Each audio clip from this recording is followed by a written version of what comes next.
Alright, and ideas get passed along through videos that we And see. people cringe when they hear these numbers. 2 million Yeah. down, 65,000 a month. People Yeah. cringe when they hear Oh, a this West. I played it earlier. I didn't get to finish it, but this West talk about 10-year prison bid, starting his business in jail, making millions on social media, and I found him from a video he did with no jumper. That shit was cool. Like bro was talking some cool little shit. car payment, Yeah. 65,000 a month. Wes, are you crazy? No, you got to think about this. But Like, who the another thing, fuck do you even got to be for them to allow you to get a payment like uh, that? Right. That's the thing. Like, I've had I ain't gonna lie, I ain't really feeling it right now. I'm trying to really do some. Let's fuck with. This really ain't gonna be talking about too much though. South Park, I have to. Bro, It's damn, that really is about okay. What the hell? I thought this was. Let's see what he's saying. I'm going to share some information with you that it could change the direction of your life like night and day. And when I say that, I want you to really stop and take a look at your life. Take an honest look at your life. I was thinking just before I start to make this, we have actually been conditioned to kid with ourselves, to lie to ourselves, to not really take an honest look at the results we're getting. I want you to take a real honest look at your results. And when you look at them, ask yourself, am I living the way I really want to live?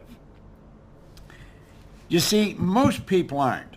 One of the first questions I ask a person that comes to work with me, I want to know what's the most they've ever earned in a year. Now, I really don't care what the answer is, but I want to know what the answer is. Because you see, if a person says the most they've ever earned in a year is $50,000, I know where their mind is programmed. Back. If they tell me the most they've ever earned is $250,000, I know where they're programmed. And then I want to find out what they want. And I know then what has to shift. Because their mind is programmed, and if they're really going to live the way they want to live, they've got to change the program. And if they don't change the program, then nothing really happens. Now, what I'm going to share with you, I've been studying for a long time. I'm going to put some PowerPoint slides right up here. And on those PowerPoints, I'm going to tell you a story. And it's a story about me, and it's a story about you, and it's a story. Nobus clip that sent me an email. I do not recommend it for nobody. Like, bro, it's like you put $20 on there, it don't even last you the whole month. It lasts you probably about like a day on the hood. Like, it's not worth it. About what we're capable of doing, what we're really capable of doing. You see, I started to study this information 54 years ago. In fact, last October, I started my 55th year of studying this. Now, that's longer than probably many of you are living, maybe longer than your parents have been living. Let me pay attention to this. But I've studied it every day. I've become absolutely fascinated with this information. And as I go through this, I think you're going to be fascinated with it. Now, I didn't always have this information. Today, I have a company that operates all over the world. I earn millions of dollars. I have some wonderful friends.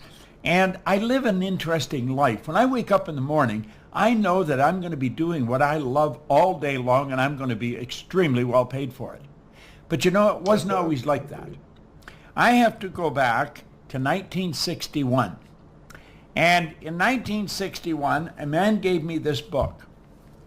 And that's when everything in my life started to change. The book is Think and Grow Rich. And Bro, I think I tried. Well, I think I got that in my library, but bro, I don't know. That's why I be watching these videos make me open my mind to start reading, but I be trying to read, but it's just be like, man. Hold on, let me see if I got this book though. I'm gonna tell you all the books I got. I got The Power of Now, The Way of the Superior Man. I got the Malcolm X and The Richest Man in Babylon.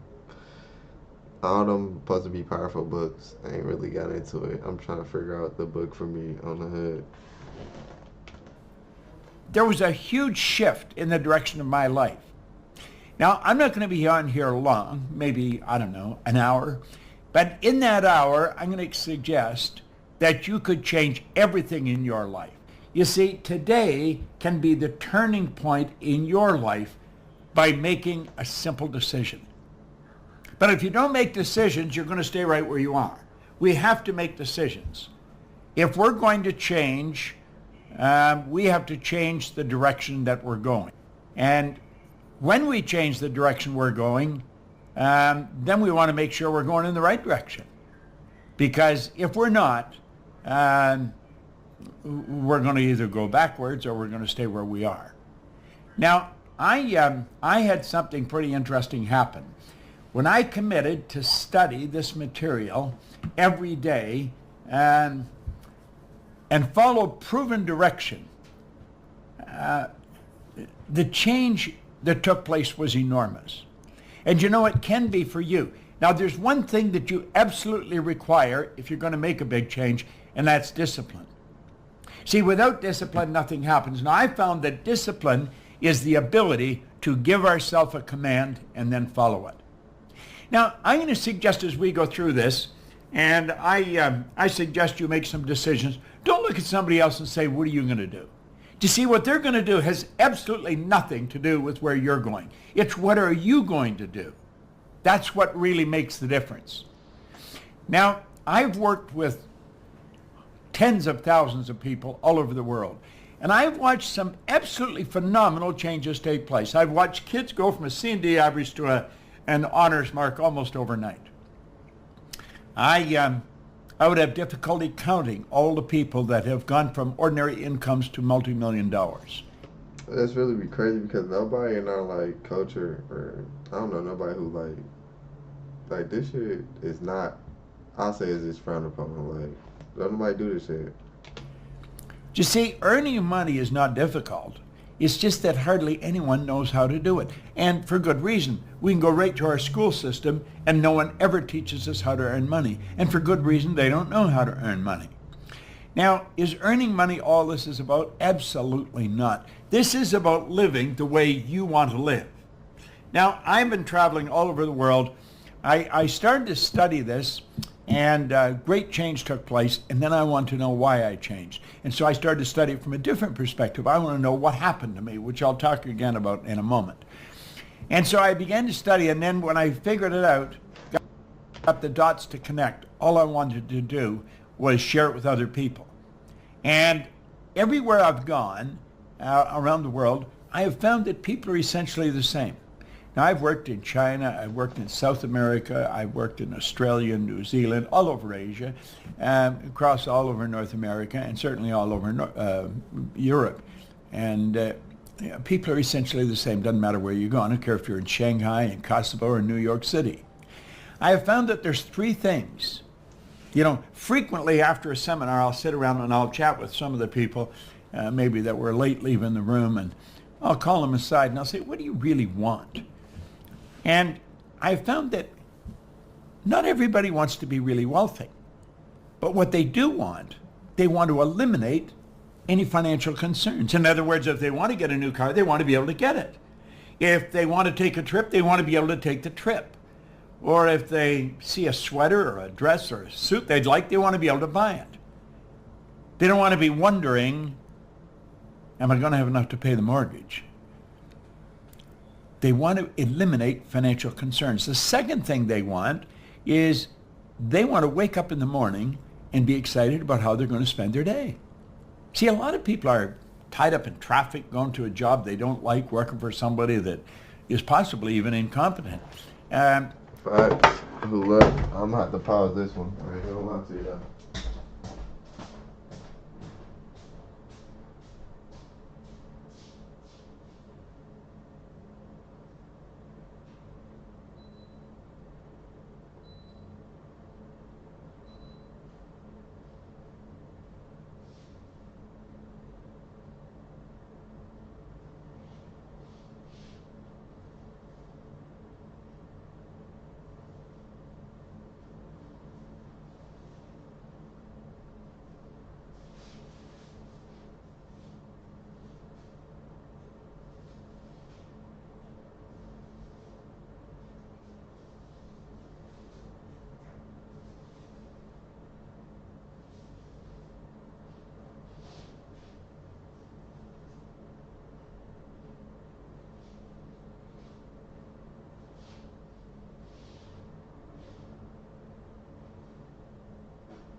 you got to spend your days doing what you absolutely love to do.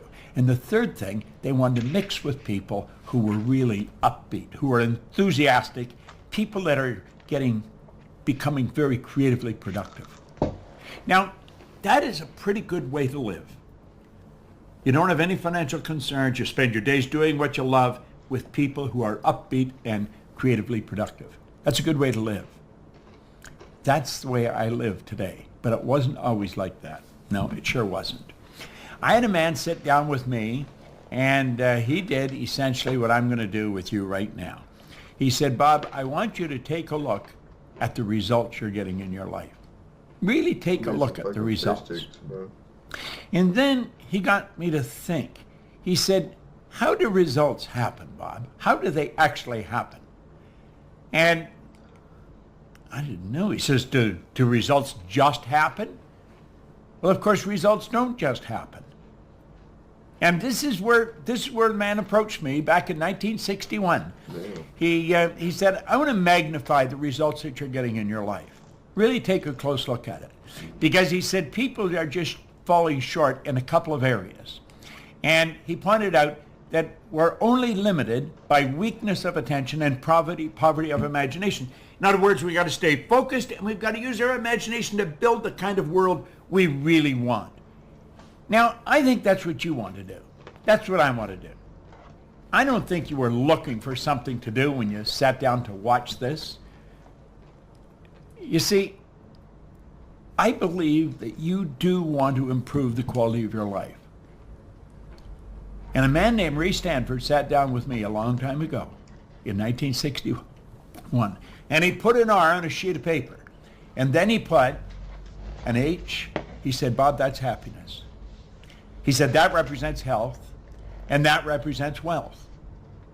Now, he said, I want you to look at those three areas of your life. Are you getting what you want to get? If it's a video that go viral, just think about it like that. We heard. Yeah, are you doing what you want to do? Because I'm going to tell you something about results. Results always tell the truth. By their fruits you'll know them. Results always tell the truth. You can kid yourself all over the place if you want, but look at the results. I have people, they'll tell me how much they... I was just saying this earlier. I'm too genuine. If a nigga ain't already produced something and they trying to, bro, help me out. Bro, you have no fucking results of ever doing something and you making money. Like, I'm done trying to see potential in motherfuckers. That's all. They know about this or about that. Take a look at the results. Facts. The results tell the truth. If you're playing golf, the score... Statistics do not lie. That's why people... Hold up.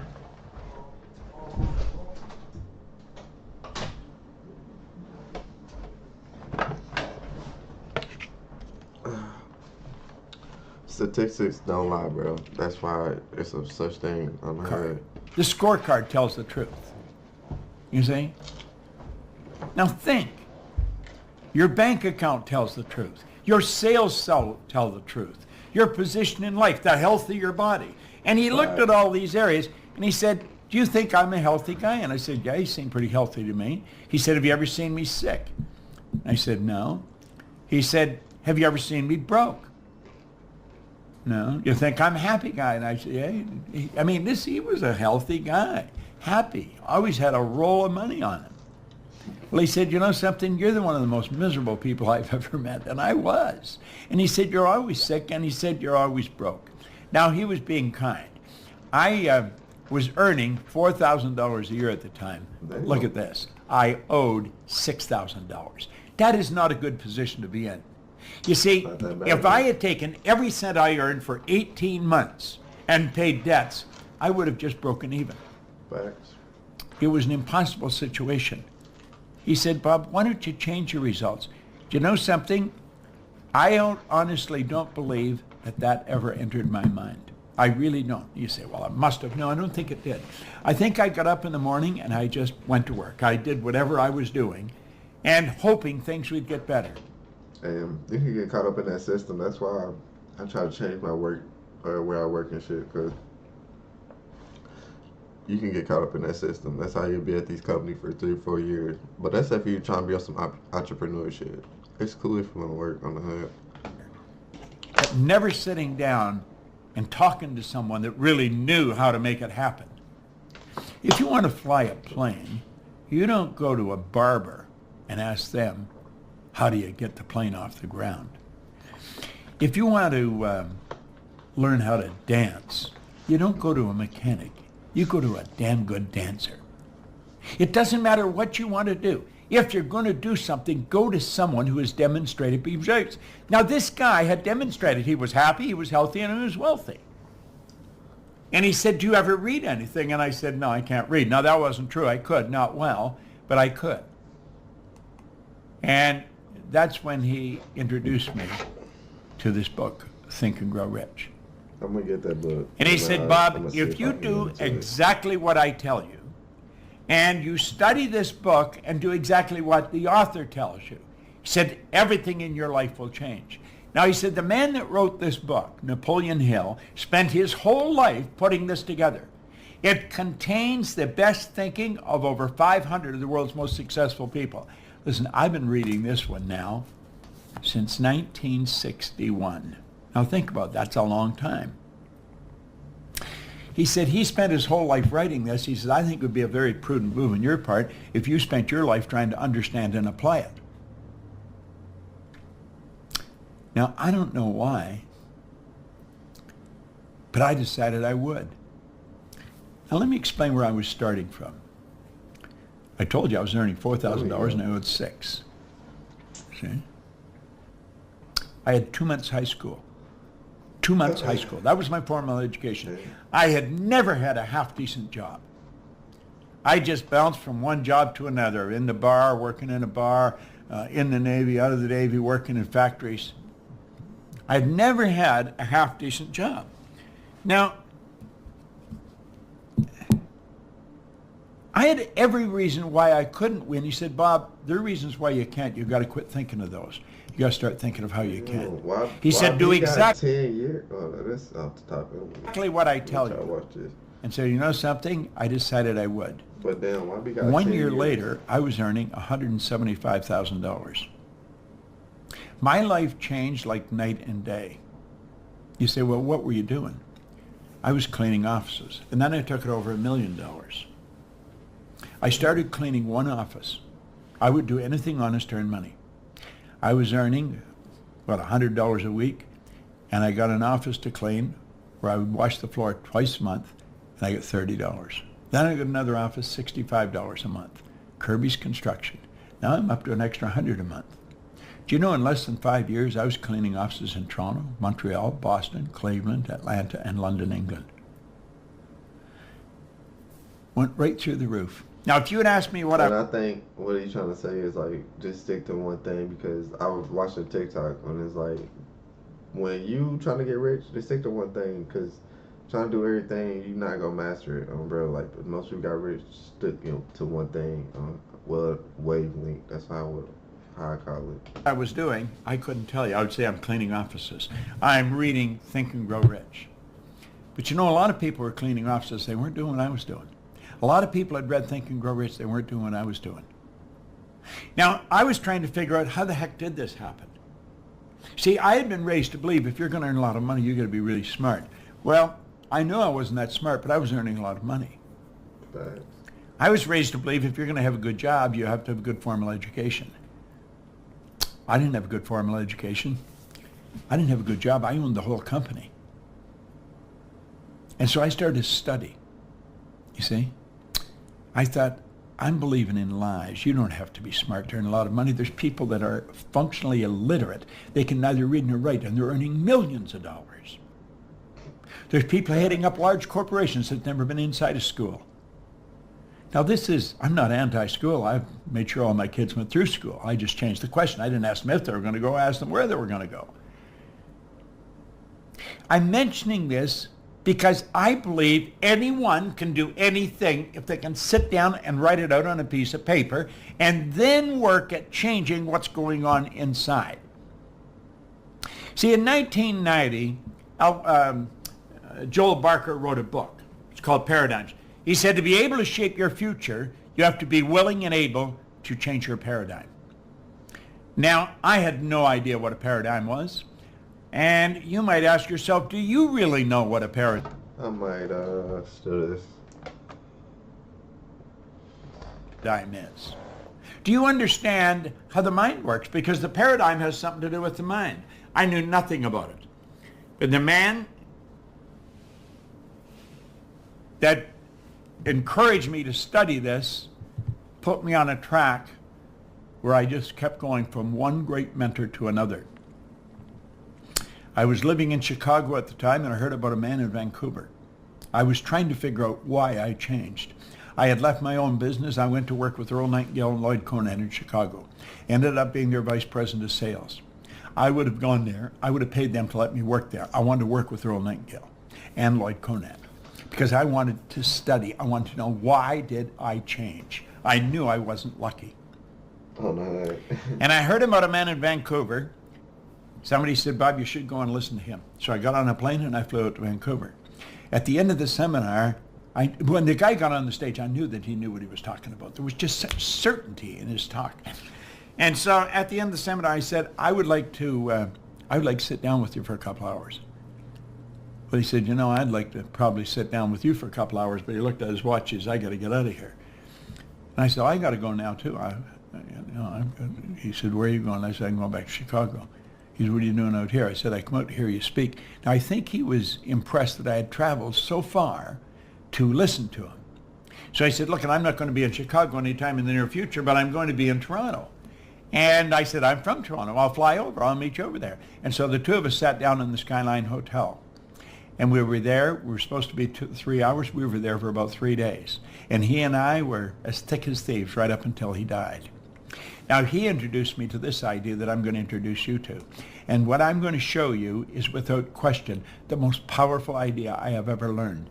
And if you don't understand this, the odds of you making great changes are very, very slim.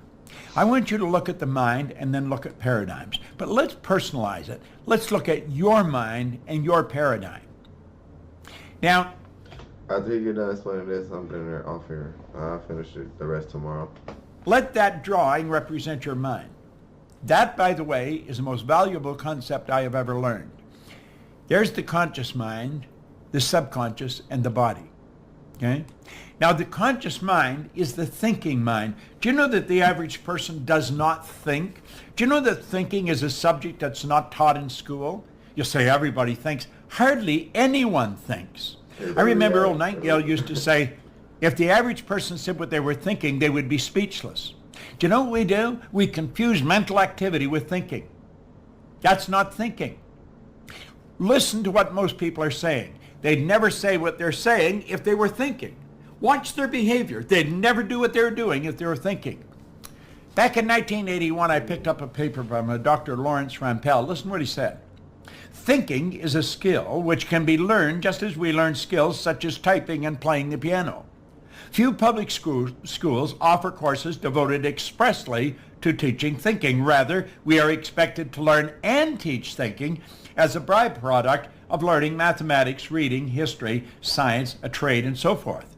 And we do learn a lot about thinking in that way. The trouble is we learn our thinking skills in bits and pieces, and we never put it together as an overall picture. If asked to describe what all is required in order to think effectively, most of us would be at a loss to give a complete account.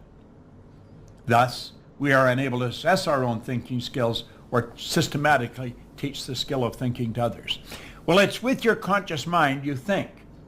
This is also what we call the educated mind. And I'm going to come back to that because I'm going to show you just how far off track we get with that. Now, this is where our intellect is resident. And it's the intellectual factors that give you the ability to be the creative ability. You say you're created in God's image? Well, that's where the creative faculty comes in. In our intellectual factors, you have perception, the will, reason, imagination, memory, intuition.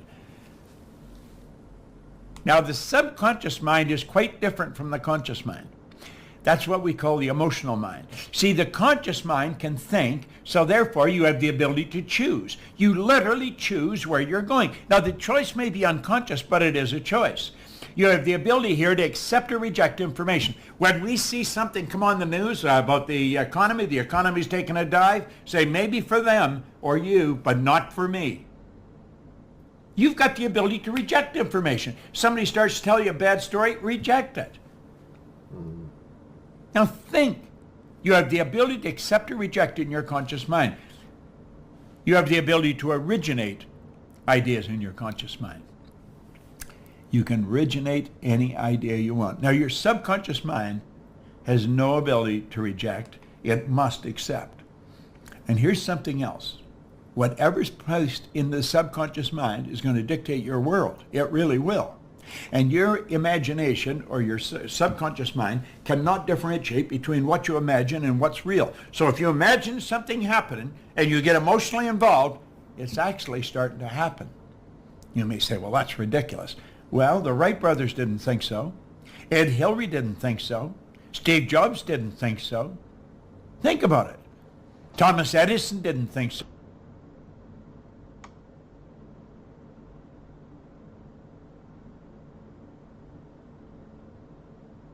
Alexander Graham Bell. See, we listen to them and think, well, they're different. No, they're not different. They're exactly the same as you and me. Now look here for a moment. I've given you the basics about the mind. Now let's look at this. Today, you're being inundated with information in your conscious mind from radio, from other people, from TVs, from newspapers.